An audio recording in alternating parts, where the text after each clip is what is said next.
तो यहाँ गरीबदास साहिब जी भगवान कबीर साहिब के बारे में कहते हैं कि सतगुरु पुरुष कबीर हैं ये चारों युग प्रमाण, झूठे गुरुआ मर गए वो हो गए भूत मसान। अब वो झूठे गुरु से, नकली गुरु से भूत बन गए शमशान घाट में, तो उनकी अंतिम संस्कार हो गया, उधर से वह धक्के खाते फिर रहे भूत बन गए। अब कबीर साहब कहते हैं हम चारों युग में परमात्मा आते हैं। सतयुग में सत सुकृत कह टेरा, त्रेता नाम मुनिंदर मेरा, द्वापर में करुणा में कहाया, कलयुग नाम कबीर धराया। अब यहाँ गरीबदास जी भी कह रहे हैं सतगुरु पुरुष कबीर हैं ये चारों युग प्रमाण, ये झूठे गुरुआ मर गए और हो गए भूत मसान। झूठे गुरु के आसरे कदे न उदर जीवे, सच्चा पुरुष कबीर है ये आद परम गुरु पीवे। सतगुरु पुरुष कबीर की कोई न चल है गैले, बिना पंथ पग धरत हैं गगन मंडल में सैले। बिना नीम के नगर में ये बसते पुरुष कबीरे, शिव ब्रह्मा जी थकत हैं कौन धरे जा धीरे।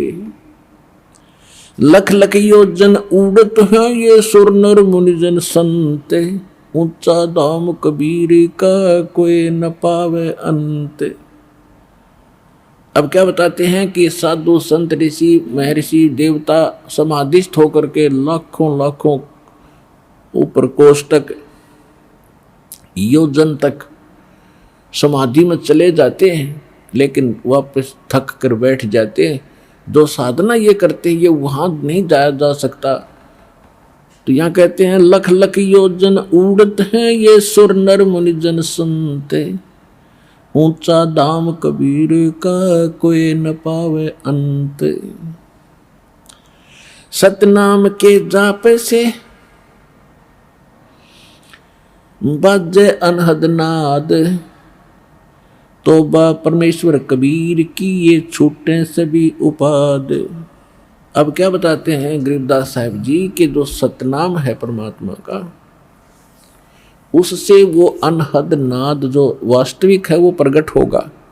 जैसे अन्य नाम जपते हैं जो राधा स्वामी वाले या कोई और नाम ना भी जपते कान कुन बंद करके अंदर जो धुन सुनते हैं, ये धुन वो वास्तविक नहीं है। जैसे एक ढोलक होती है, ढोलक, उसको बजाने के लिए एक विशेष प्रकार का एक डंडा सा होता छोटा सा, उसका प्रयोग होता है और वो सही सुर में सुर मिलाता है, उसकी वास्तविक तान देता है, वास्तविक धुन उससे प्रकट होती है ढोलक की। और उस विशेष प्रकार के उसके जो विशेष डंडा है उसकी बजाय यदि कोई चप्पल उठा कर उस ढोलकी का लगाएगा तो आवाज तो फिर भी होगी, लेकिन वो ना होगी जो उस और सही डंडे तोड़ी थी जो उसके लिए बनाया गया है।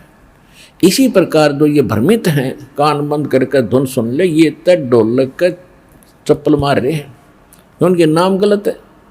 तो सतनाम के जाप से वो बाजे अनहद नाद। जब आपको सतनाम प्राप्त होगा उसके बाद आप भी कान बंद करके देखियो, आपको जो धुन सुनेंगी, जो आपने कभी पहले डले ढो रखे उनसे हटकर होंगी, वो आसानी से समझ जाएंगे जो पहले प्रयत्न कर रहे हैं।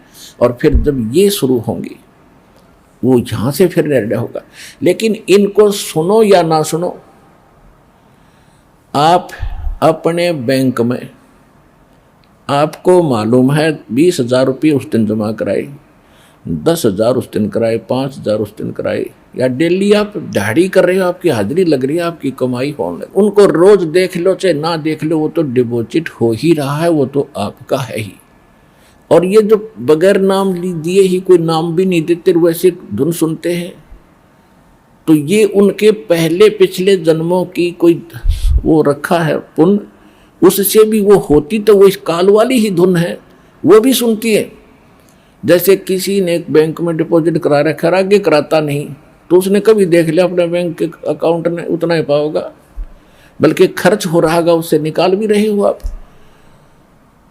तो इस प्रकार ये पूंजी यानी भक्ति धन का जो अकाउंट है, ये ज्ञान है, ये ऐसे है। अब क्या बताते हैं, धर्मराय दरबार में देई कबीर तला के, मेरे भूले चुके हंस को तू पकड़िए मत कजा के। गरीबदास जी आंखों देखा हाल विवरण कर रहे हैं। परमात्मा के साथ ऊपर गए सतलोक में, तो रास्ते में सभी ब्रह्मा विष्णु महेश के लोक दिखाए और उनसे चर्चा की। जहां भी परमात्मा जाते थे, ये अध्यात्म मार्ग एक ऐसा है, सामने वाले को बताने की जरूरत नहीं मैं कौन आ रहा हूं। अपने आप इस भक्ति का प्रबल, जिसके अंदर अधिक भक्ति शक्ति है, सामने वाला अपने आप नतमस्तक हो जाता है। उसको स्वयं एहसास हो जाता है कि तेरे से कोई बड़ी शक्ति का युक्त व्यक्ति है, तो स्वयं उनको विशेष शिष्टाचार करता है। तो जहां भी गए, जिस भी देव के पास, ब्रह्मा विष्णु महेश के पास, दुर्गा के पास, जहां भी किसी देव ऋषि के पास परमात्मा पहुंचे, तो सब ने विशेष सत्कार किया। और जब धर्मराज यानी यहाँ का न्यायाधीश है इस ब्रह्मांड का, उसके पास जब परमात्मा पहुंचे, तो वो अपने आप खड़ा हो गया, कुर्सी से दूर जा खड़ा हुआ और करबद्ध होकर।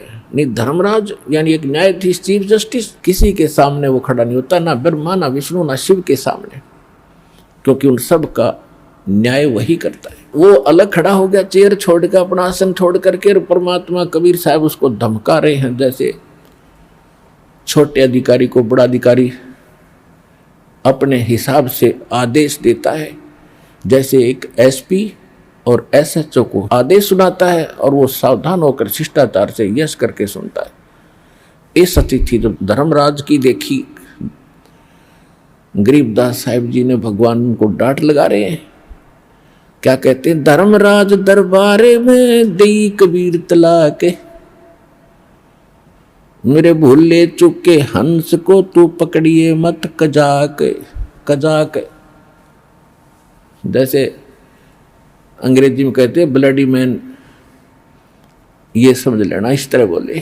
कहते बोले पुरुष कबीर से धर्मराय कर जोड़े, तुमरे हंस को पकड़ू नहीं मैंने 2 ही लाख करोड़े। अपने आत्मा कबीर साहब अपनी समर्थता उस प्यारी आत्मा गरीबदास जी के रूबरू कराना चाहते थे, ताकि यो मेरा कति गवाह बन जा, मेरे बच्चों को विश्वास दिलावे। और वो काम वापस आके गरीबदास जी ने कति कलम तोड़ कर दिया। क्यों, आंखों देख रहे भगवान की सारी सामर्थ्य देख रखा, और वो लोग देखा जहां हम रहा करते थे, वो स्थान देखा, वहां का सुख देखा, वहां कैसे जाया जाएगा वो विधि मालिक ने बताई। तो वही दास आपके रूबरू कर रहा है, इसमें कोई मीन मेख नहीं, इसमें कोई त्रुटि नहीं पाओगी, विश्वास रखना।